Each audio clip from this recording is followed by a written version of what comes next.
Hello and welcome back. We are discussing biopsychological perspective on human behavior. And in this context, I'm going to tell you that how brain researches are conducted.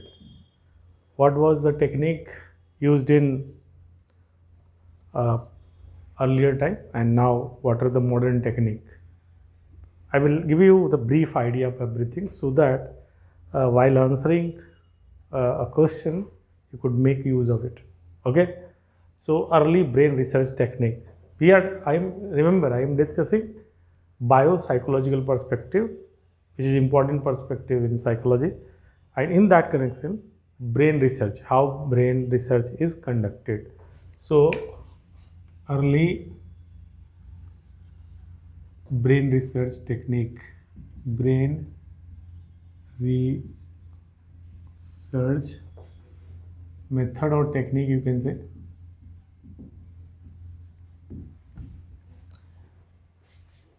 In about 1830s, you can say, I have written 30s, remember, not exactly 30 a point of time, but after 30. There were three individuals, very famous in history, and that is why experimental physiology become experimental things in history. I have noted here that one person was Muller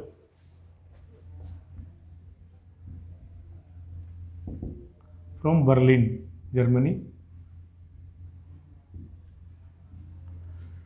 Was very influential. And Marshall Hall was another person from London.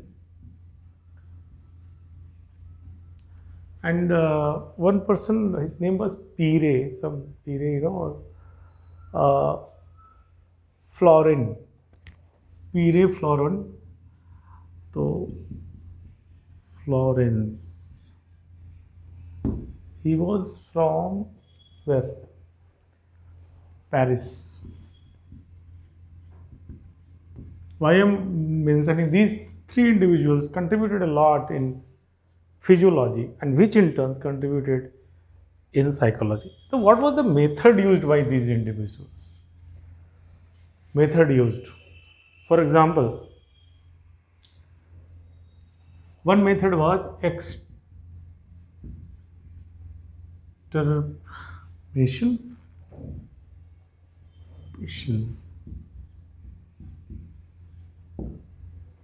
This is a classical term, so that is why I am telling you. This that damage the area in the brain and see its effect on behavior. Obviously, of animal, because for ethical and practical reason you cannot conduct such an experiment on human subject. Getting? So, lesion method. So, damage and effect. So, if certain area of the brain is damaged, for example, uh, if lateral hypothalamus is damaged, what is its effect on hunger motivation of rat or cat? This was uh, studied through this method. So, this was the oldest method, you can say.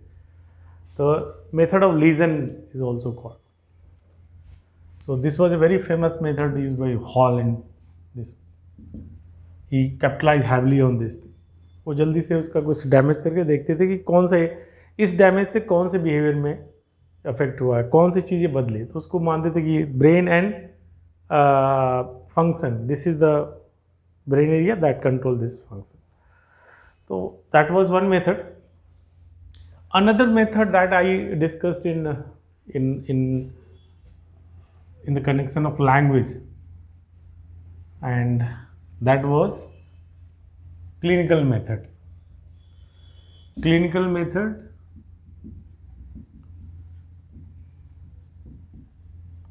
or you can say observation. Broca, you know this thing, Paul Broca. Broca area in the language, that damage to this area affects a capacity to utter sentences. Getting? How Paul Broca came to know about this? He would wait for a patient with behavioral problem. For example, such problem like one person is not able to speak coherently, not able to utter, smoothly. So in the Paul Broca would wait for that patient to die, and then he would examine the brain of that patient, who had that problem, and will try to find out what was the reason for that problem. So out of that, through this method, he discovered Broca area, or for that matter, Wernicke area. These discovery were made on the basis of this method that called clinical method or clinical observation method. So this was early brain research technique. Third one, I hope you remember this thing. Broca area is in left frontal lobe, here, left frontal lobe here, and Wernicke area is in temporal lobe. I hope you remember. Electrical stimulation method. Electrical stimulation method. If if certain area of the brain is stimulated, for example, ARAS, then what would happen? See, which activity is changed or induced or reduced, whatever. So if you notice this thing, then you say that electrical stimulation method, electrically जिस area को आप stimulate करेंगे उसके कारण से as a result क्या होता है उसको देखिए, क्योंकि ये पूरा नर्वस एक्टिविटी इलेक्ट्रिकल नेचर का होता है, तो अलग अलग एरिया में इलेक्ट्रिकल एक्टिविटी देकर इंड्यूस करके अब देखते हैं कौन से चेंज आ रहे हैं उसमें। तो एक नाम था गुस्टव फ्रिस्क। ये नाम ना उतना नहीं इम्पॉर्टेंट नहीं है, मैं तो क्योंकि जानता हूँ इसलिए मैं बता रहा हूँ। नाम से मतलब नहीं, बस मेथड आपको याद रहना चाहिए कि क्या है ये। That he use this method. अब ये नहीं लिखेंगे तो कोई क्राइम थोड़ी हो रहा है, मतलब जानना है कि ये सब मेथड यूज है। ये सब तो क्लासिकल मेथड्स है, ये तीनों जो पहले भी यूज़ होते थे अभी भी थोड़ा थोड़ा यूज़ होता है, लेकिन मॉडर्न टेक्निक है जो दूसरा है। तो मॉडर्न टेक्निक जरा सा ये क्या है लिखे, you said modern brain research technique, modern brain research technique. So from 4 we will discuss that one.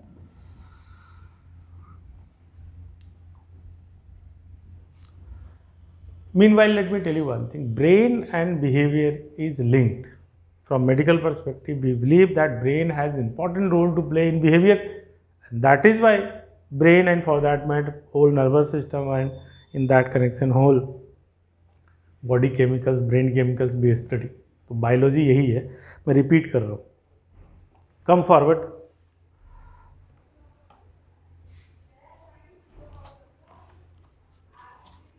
हमने जो ब्रेन रिसर्च टेक्निक जो बताया अभी अर्ली वाले, वो उसके बाद अगर आप देखेंगे तो 3 जो अभी मॉडर्न में यूज़ होता है आप जानते ही हो। तो that without making any intrusion we can study brain, and that is called scanning technique, brain research technique. जैसे एक है CAT scan, second is PET scan and third is MRI.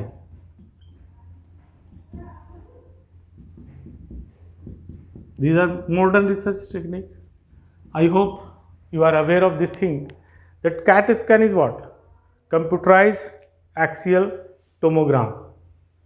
Around 1970s में ये शुरू हुआ, मतलब उसी के आसपास। ये कैट स्कैन जो कंप्यूटराइज एक्सियल टोमोग्राफी जो है वो एक्चुअली है क्या? Here you will find that ये जो है ना sophisticated x-ray pictures, that x-ray picture is taken from all possible angles and a 3D picture comes किसी ब्रेन का इस साइड से लिया, इस साइड से लिया, इस साइड से लिया, इधर से लिया, इधर से लिया, और देन उसको फिर कंप्लीट 3D में बना दिया। तो that is called computerise axial tomography. अब उससे क्या होता है कि मतलब पूरा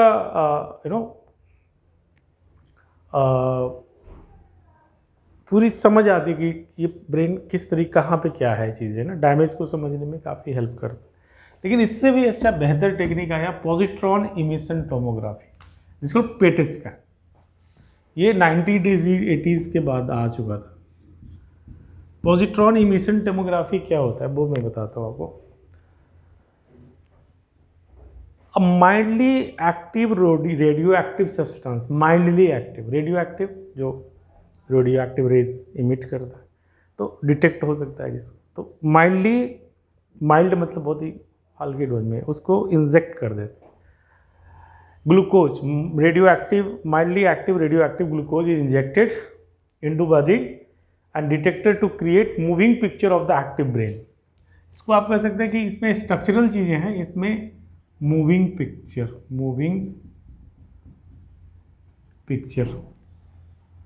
ऑफ द ब्रेन। जैसे मैं भी पढ़ाई आपको लिख रहा हूँ, ये अगर हमें वो कर रहा हो मशीन, तो वो बता सकता है कि कौन सा ब्रेन मेरा अभी एक्टिव ज़्यादा ग्लूकोज कंजम्पशन दिखा रहा है, कहाँ पे। जैसे रेड पैचेज होते हैं, ब्लू पैचेज होते हैं, तो जहाँ पे रेड पैचेज हैं वो ज़्यादा ग्लूकोज कंजम्पशन हो रहा है। इट मीन्स वो डिटेक्ट भी होगा पिक्चर में, तो वो जो पिक्चर दिखाएगा कि that while solving suppose some problem of a spatial things, my right brain is more active, so we will have reason to see this and see right now you are doing maths and see this one is active, right now you are doing something, this one is active, so which area precisely is involved in a specific task, this could be precisely detected through this method। यहाँ पे रुक कर नहीं live समझ सकते हैं, जिसको कहते हैं ना लाइव टेलीकास्ट। उसी तरीके से कि जो आप कर रहे म्यूजिक बजा रहे हैं तो कौन सा एरिया एक्टिव है वो दिख रहा है आपको। So that is a more sophisticated thing.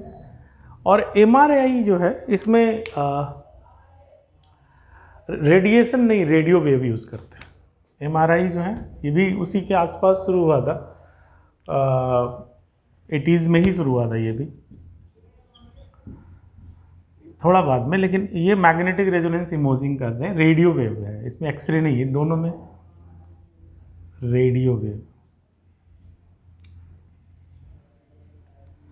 Radio frequency वाली वेव जो होती है उसको एक स्ट्रॉन्ग मैग्नेटिक फील्ड में घुमाते हैं और उस रेडियो वेव से एक पिक्चर बनाते हैं, जिसमें क्या होता है मैग्नेटिक रेजोनेंस इमेजिंग।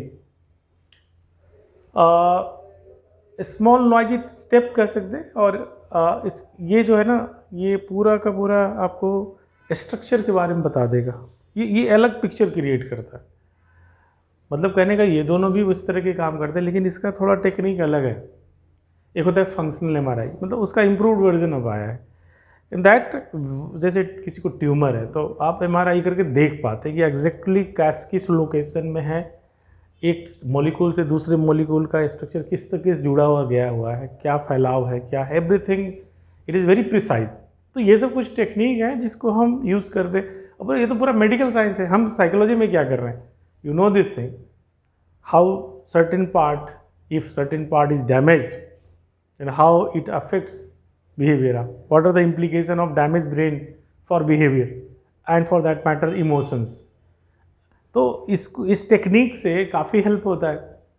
आपने जो EEG का नाम सुना होगा, इलेक्ट्रोएन्सेफलोग्राम, वो सिंपल है कि वो उसमें हम जो है एक टेक्निक है, इन सब से पहले ही आ गया था वो, तो आप यहाँ पे लिख देता हूँ मैं, इलेक्ट्रोएन्सेफलोग्राफ।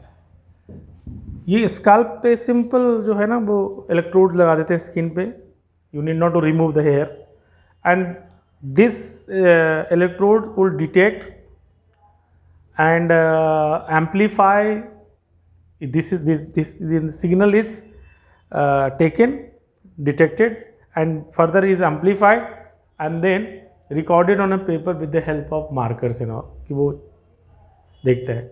And the pattern alpha beta gamma जो आपने स्लीप पैटर्न में बहुत इंपॉर्टेंट है कि क्या होता है, जैसे कि अगर किसी को एपिलेप्सी है तो सडन जो स्पाइक दिखाई देता है.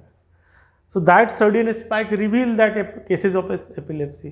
Likewise, if somebody is in deep sleep, then high voltage and low, इस तरीके से आता है. ये स्पाइक नहीं, इस तरीके से low frequency, and high frequency and low amplitude means person is tense, awake, something like that. So with the help of this brain signals, we can make estimate about certain behavior. See this thing. So be it EEG, CAT scan, PET scan, MRI, ये है तो सब medical techniques, लेकिन इसका behavioural science में use है और इसीलिए इसके यूज़ करते हैं. तो बायोसाइकोलॉजी इसलिए तो बोला गया कि अब किसी को जैसे ऐसे शौक से क्यों करेंगे, लेकिन अगर मोटे तौर पे आपने देखा होगा स्लीप, एक एग्जांपल से समझते हैं. स्लीप क्लिनिक है, स्लीप क्लिनिक में आप जाएंगे तो क्या होगा, वो ईईजी का यूज़ कर लेते हैं स्टडी करने के लिए. इनका एपनिया समझते हैं, जो ब्लॉकेज होती है सोने के समय, किसी को खराटे आते हैं, स्नोरिंग होती है, तो बीच बीच में टूटता है, तो उसके कारण से उसका ना ब्रेन वेव भी काफ़ी अफेक्टेड होता है, उन्हें अलग ब्रेन की एक्टिविटी भी अफेक्टेड होती.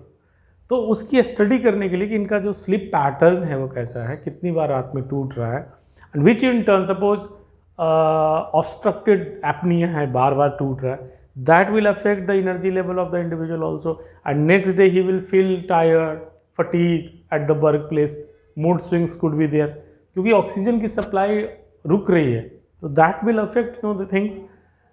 This is a behavioral thing, but how will you study that thing?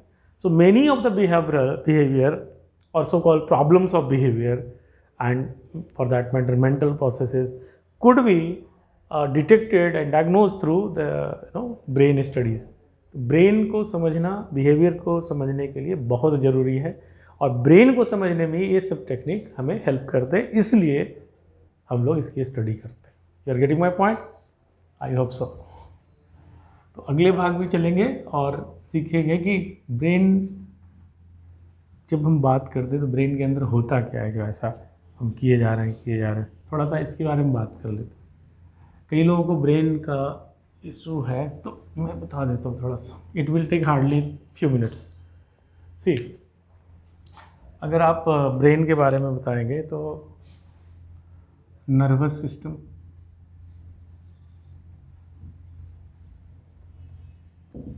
Nervous system है जो कम्युनिकेशन सिस्टम, जैसे रेस्पिरेटरी सिस्टम उसी तरह से नर्वस सिस्टम है. नर्वस सिस्टम है जो कम्युनिकेशन सिस्टम, तो हर सिस्टम सेल से ही बना होता है. तो ब्रेन सेल को नर्व कहते हैं,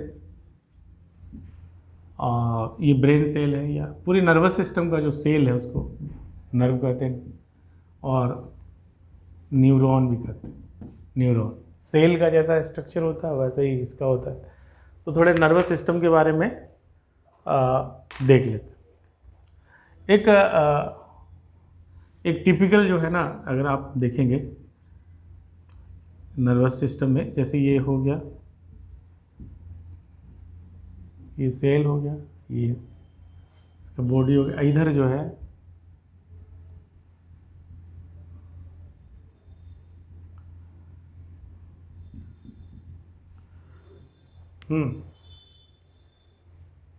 तो ये जो आपका जो है ना सेल बॉडी है, ये यहाँ पे न्यूक्लियस होता है. ये किसी भी सेल में एक न्यूक्लियस होगा, वो उसका लंबा लंबा ये होता है, इसको एक्सॉन कहते हैं. अब ये बोलेंगे ये सब क्यों पढ़ रहे हैं, मैं बताता हूँ. एक्सॉन में एक कवर होता है, जैसे वायर जा रहे हैं ना, उसमें एक कवर होता है जिसको कहते हैं माइलिन सीथ. ये जो इंसुलेटर का काम करता है, ये दो न्यूरॉन आपस में चिपके होते हैं तो एक दूसरे स्पार्क नहीं करता. अगर स्पार्क करने लगे बीच में, जैसे उसका कवर ख़राब हो जाए तो क्या होगा, जैसे नहीं कहते वो स्पार्क करेगा दो वायर. उसी पार्किंसन डिजीज़ में लगता है कि किसी, जब पेशेंट का कई न्यूरॉन्स के जो वो जो आउटर लेयर होते हैं, कवरिंग होती है, वो माइलिन सीथ हो जाए जो ख़राब होता है एक्सॉन का, तो स्पार्क करता है ना. तो इसलिए माइलिन सीथ हो गया इसका कवर. और ये डेंड्राइट्स बोलते हैं, डेंड्राइट्स. तो इधर से सिग्नल आ रहा है और इधर की तरफ जाएगा. तो एक जो है ये जो सोमा है, इसको सोमा, ये सोमा हुआ और ये इसका लंबा सा स्ट्रक्चर होता है। यहाँ पे दूसरा कोई जुड़ेगा तो उसका जो है फिर यहाँ से डेंड्राइट्स जो है वो किसी दूसरे सेल के सोमा से जुड़ जाएगा और इस तरह से फिर वो होगा, फिर ऐसे। तो एक कनेक्शन होता है। तो दो सेल के बीच में जो कनेक्शन होता है उसको सिनैप्स कहते हैं। जंक्शन कह लो, न्यूरल जंक्शन, दो सेल है उसके बीच में जो कनेक्शन सिनैप्स कहते हैं। ये सब समझना क्या ज़रूरी है? वो इसलिए ज़रूरी है कि मैं बता दूँ, किसी भी नर्वस सिस्टम में जो सेल होता है उसको नर्व सेल होता है, न्यूरॉन होता है। और न्यूरॉन्स बेसिकली तीन तरह के होते हैं। एक होता है जो सिग्नल्स को लेता है, मतलब कि आ रहा है उधर से हमारे बॉडी में, है ना, होता है एफरेंट न्यूरॉन्स। एक होता है इफरेंट, मतलब सिग्नल्स जो सेंड कर रहा है ब्रेन को, अफरेंट न्यूरॉन पाथवे, एंड जो ब्रेन फिर एग्जीक्यूट करने के लिए हाथ खींचो अपना, है ना, कुछ जैसे ऐसे कर हाथ खींच लो, तो इसको जो ऑर्डर दे रहा है वो इफरेंट न्यूरॉन होता है। दो तरह के न्यूरॉन होते हैं, तो इसको मोटर न्यूरॉन कहते हैं और इसको सेंसरी न्यूरॉन, सेंसरी। और इन दोनों के अलावा जो न्यूरॉन्स एक ऐसा होता है दोनों को कनेक्ट करता है, तो उसको कहते हैं कनेक्टिंग न्यूरॉन। कनेक्टिंग न्यूरॉन्स, तो तीन तरह के न्यूरॉन हो गए, अफरेंट, इफरेंट यानी sensory and motor and connecting neurons, ठीक है। इंटर न्यूरॉन भी कहते हैं उसे, ठीक है। चलते आगे। अब आपने देख लिया कि न्यूरॉन में एक बॉडी हुआ, सेल है, वही सेल में जो माइटोकॉन्ड्रिया, पावर सब जो होता है नॉर्मल सेल का वही फंक्शन है इसमें। आगे चलते हैं। दिस वन माइलिन शीथ के बारे में देखो, एक इंपॉर्टेंस बताया ना कि जो सेल का जो एक्सोन होता है, यानी कि ये जो से सोमा है, जो न्यूक्लियस वाला पार्ट है, और जो डेंड्राइट्स वाला पार्ट बीच में जो लंबा सा वो होता है, और कई बहुत बड़े लंबे लंबे होते हैं, कोई छोटे साइज़ के होते हैं, अलग अलग साइज़ के होते हैं। जैसे कोई टो से लेकर यहाँ तक आ रहे स्पाइनल कॉर्ड, तो कितना लंबा होगा, तो वो बहुत लंबा होता है। कुछ छोटा भी होता है, तो it comes in various size. तो अब डेंड्राइट्स कई, ये जो नर्वस सिस्टम है इसमें कई कनेक्शंस हैं, मिलियंस ऑफ कनेक्शंस हैं। तो कनेक्शन कैसे होगा? एक जैसे ये जो आ रहा है हमारा, और ये आपने देखा कि इस तरीके से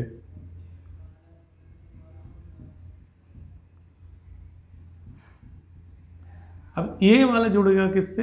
किसी इधर से हमारा डेंड्राइट से, ये डेंड्राइट्स, और ये जुड़ रहा है किससे? ये सोमा से, ये दूसरे सेल में चला जाएगा, तो ये जुड़ेगा हमारा ये डेंड्राइट, इस तरह पास में कर। तो यहाँ पे जो जुड़ाव होता है उसको अगर माइक्रोस्कोपली देखें, ये जो गैप है इसको कहते हैं सिनैप्स।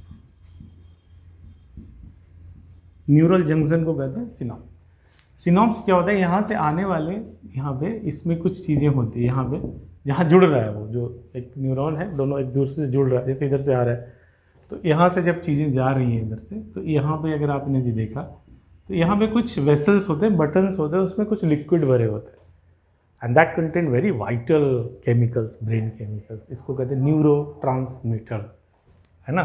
तो सिनैप्स पे क्या मिलता है? ये मिलता है न्यूरो ट्रांसमीटर। ये बहुत इंपॉर्टेंट चीज़ें हैं ब्रेन केमिकल के पॉइंट ऑफ व्यू से, ठीक है। न्यूरो ट्रांसमीटर, तो न्यूरो ट्रांसमीटर जो है कि दो रोल हो, वो आप थोड़ा सा समझ लेते हैं। ये जो आप समझ रहे हैं न्यूरो ट्रांसमीटर, यहाँ पे इसको और सिंपल अप कर देते हैं कि जैसे एक इधर से आने वाला है, यहाँ जंक्शन है, इधर जा रहा है, तो ये सब यहाँ पे रिलीज़ होता है, यहाँ से पॉकेट बने होते हैं और इन पॉकेट से यहाँ रिलीज़ होता है। तो तीन तरह के दो, एक न्यूरॉन्स क्या है वो फायर करता है। फायर का मतलब सिग्नल्स को यहाँ से यहाँ भेजना है कि नहीं भेजना है, डिपेंड्स अपॉन न्यूरल एक्ट। तो क्या होगा यहाँ पे जो समझो, एक होता है एक्साइटेशन और एक होता है इनिबिशन। एक फायरिंग होती है, एक एक्साइट करेगा, एक इनिबिट करेगा, यानी रोक देगा, आगे नहीं भेजेगा। दोनों रोल होते हैं न्यूरो ट्रांसमीटर के। तो न्यूरो ट्रांसमीटर जो है वो जब ये ऑल और नन फिनोमिना है, मैंने अगर होगा तो पूरी ताकत से होगा, नहीं तो नहीं है। तो आपको इतनी डिटेल में नहीं पढ़नी है, लेकिन फिर भी न्यूरो ट्रांसमीटर ऐसे a neuron fires to send the signal further. अब ये है कि न्यूरॉन्स फायर लाइक एक फायर हुआ तो दूसरा तीसरा ऐसे चलता चला जाता है, फायरिंग डोमिनोज नहीं कहते, एक गिरा दूसरा गिरा तीसरा गिरा, ऐसे कैसे होता है, उसी तरीके से समझ लो। कुछ एक्साइटिंग होता है और कुछ इनहिबिटिंग होता है। इनहिबिटिंग मतलब जो रोकता है आगे वाले को। दोनों तरह के फंक्शन, एक्साइटिंग एंड इनहिबिटिंग दोनों। वो कैसे होता है उसको मैं बताने जा रहा हूँ। तो अब यहाँ पे समझिए, ये इस न्यूरोट्रांसमीटर का रोल यही है कि या तो एक्साइटिंग करेगा या नहीं। ये यहाँ से रिलीज होता है इस गैप में and the incoming signal passes through this. ये तो यहाँ पे आगे क्या होगा इसको डिसाइड करता है ये ब्रेन केमिकल कैसे वर्क कर रहा है। इसको हम न्यूरोट्रांसमीटर कहते हैं। 3 न्यूरोट्रांसमीटर आर वेरी इंपॉर्टेंट। 3 कम से कम हम लोग डिस्कस करेंगे। एक होता है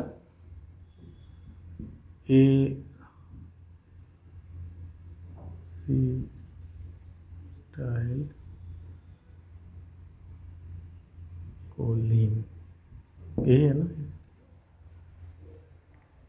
एसिटाइलकोलिन, ACH बोलते हैं इसे। This one is very important. ये एक्साइटेटर है,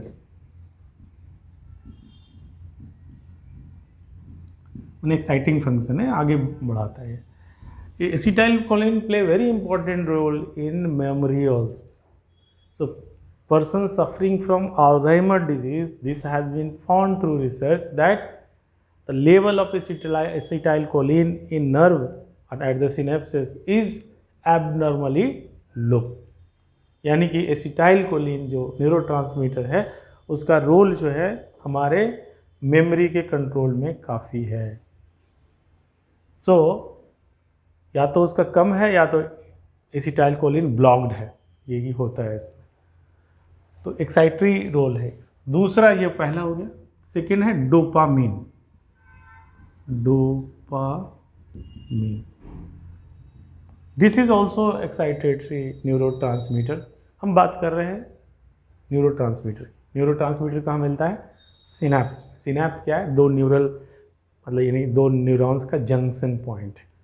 तो इधर से सिग्नल आ रहा है तो जो जिस न्यूरॉन से सिग्नल आ रहा है उसी के एंड पॉइंट पे यानी डेंड्राइट्स के साइड में, डेंड्राइट्स किससे मिलता है जाकर? सोमा के साइड में मिलेगा, है ना। तो ये डेंड्राइट्स के एंड पॉइंट पे ये होता है जो dopamine, and it is involve in movement, attention and learning. इसको अगर आप कहेंगे तो है तो एक्साइटेटरी ही, मूवमेंट, अटेंशन, लर्निंग। मूवमेंट का मतलब क्या? जैसे पार्किंसन डिजीज अभी मैंने बोला, ये भी है। That person who has very low dopamine, there movement will not be well coordinated. देखो तो ये जर्की मूवमेंट जो होता है ना उसका, वो इसके कारण से है। डोपामिन लेवल बहुत ज़्यादा कम होता है। लेस और डैमेज डोपामिन और लेस डोपामिन कह सकते हैं आप उसको। लॉस ऑफ बैलेंस, तो जैसे एक मेडिसिन वगैरह देती है ना, एल डोपा जो मेडिसिन प्रिस्क्राइब की जाती है, that is just to provide relief in movement related problem, ठीक है। लेकिन इसके साथ और भी प्रॉब्लम, अटेंशन डेफिसिट होगा। जिस अगर आप देखिए मैल फंक्शनिंग जो है वो इसका जो है मैल फंक्शनिंग के कारण अटेंशन भी डिस्टर्ब होगा। जैसे डोपामिन का लेवल बहुत बढ़ गया, ये तो एल घटने के कारण हुआ ना, ये आपने देखा मूवमेंट में जो इशू हुआ, तो एल डोपा दे करके डोपामिन लेवल को आपने बढ़ाया। लेकिन अगर डोपामिन का लेवल बहुत ज़्यादा है तो अटेंशन खराब होगा, person will not be able to focus on anything and thoughts will be incoherent, see this thing, learning will be affected. So in that case some medicine is given that will control the level of, that will try to reduce in fact the level of dopamine. तो कुछ में बढ़ाने की कोशिश होती है, कुछ में रेगुलेट करने की कोशिश होती है। आपने देखा कि डोपामिन एक बहुत बड़ा न्यूरो ट्रांसमीटर है एक्साइटेटर, ठीक है।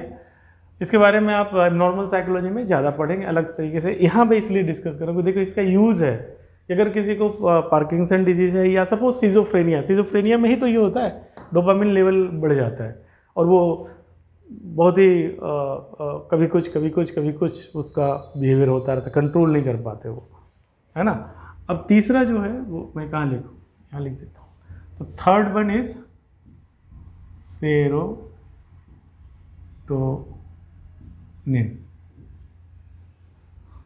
सेरोटोनिन। इसको जनरली मेडिकल साइंस की भाषा में ऐसे लिखा रहेगा 5-HT। Serotonin is also neurotransmitter, ऐसे आप समझ सकते हैं। बहुत सारे न्यूरोट्रांसमीटर, 3 इंपॉर्टेंट वाला मैं डिस्कस कर रहा हूँ। And what is the importance of serotonin? If serotonin level is low, incoming जैसे है लो हो गया, then person will feel low in mood. तो सेरोटोनिन लेवल को बढ़ाने के लिए मेडिसिन जो दी जाती है एंटी डिप्रेसेंट, वो क्या करता है, रिएक्टिव, मतलब जैसे एक नर्व से इम्पल्सेस आ रहे हैं, अब वो जैसे ही आता है तो शरीर ये न्यूरोट्रांसमीटर रिलीज होता है, उसमें गैप को फिल करता है सिनेप्सिस। एक बार नर्व इम्पल्सेस दूसरी जगह चला जाता है तो ये वापस चला जाता है ना उसमें अपने जगह पे, लेकिन वो मेडिसिन इसको वापस जाने से रोकता है, यानी कि ability of serotonin become more and then you feel better. ये दोनों जो लेवल है वो एक्साइटेटर है, ये इनहिबिटर है।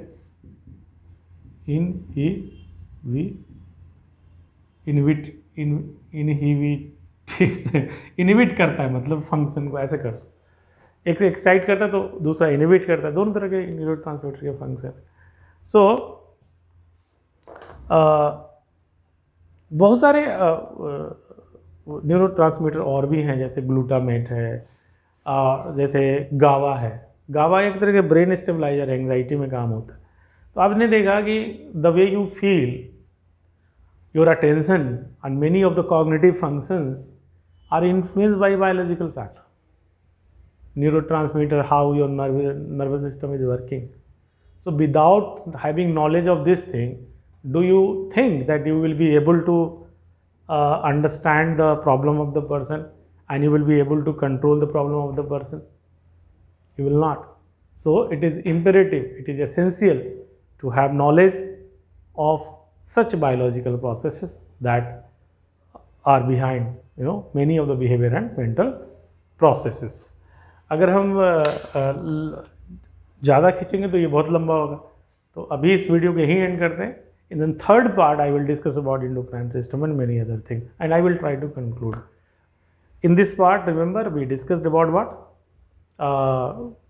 We are discussing biopsychological perspective, और in that context we are all discussing all this things. तो मैं थोड़ी बायोलॉजी का आपको नॉलेज दे रहा हूँ। ये फंडामेंटल्स ऑफ साइकोलॉजी का सीरीज़ है, जिससे कि आप अगर हमारी क्लास या कहीं भी ज्वाइन करते हैं तो आपको समझने में साइकोलॉजी में दिक्कत नहीं होगी। ये बेसिक ऑफ साइकोलॉजी है, ABCD ऑफ साइकोलॉजी है। इसको समझने में क्या है, इतना तो आपको GS में भी ज़रूरत होगा। आप अगर ये UPSC का एग्जामिनेशन दे रहे हैं तो इतनी नॉलेज तो आपको जनरल स्टडी में भी चाहिए ना, कि भाई न्यूरोट्रांसमिटर नर्वस सिस्टम क्या होता है, या जो व्यक्ति जो है कहीं अटेंशन डेफिसिट है तो क्या कारण हो सकते हैं। इतने तो थोड़े नॉलेज तो आपको मेडिकल साइंस की ज़रूरत नहीं है, ये नॉर्मल जनरल स्टडीज़ के लेवल का भी ज़रूरत है। तो I hope you have understood. मिलेंगे अगले वीडियो में और बात करेंगे इसके third part. Thank you very much.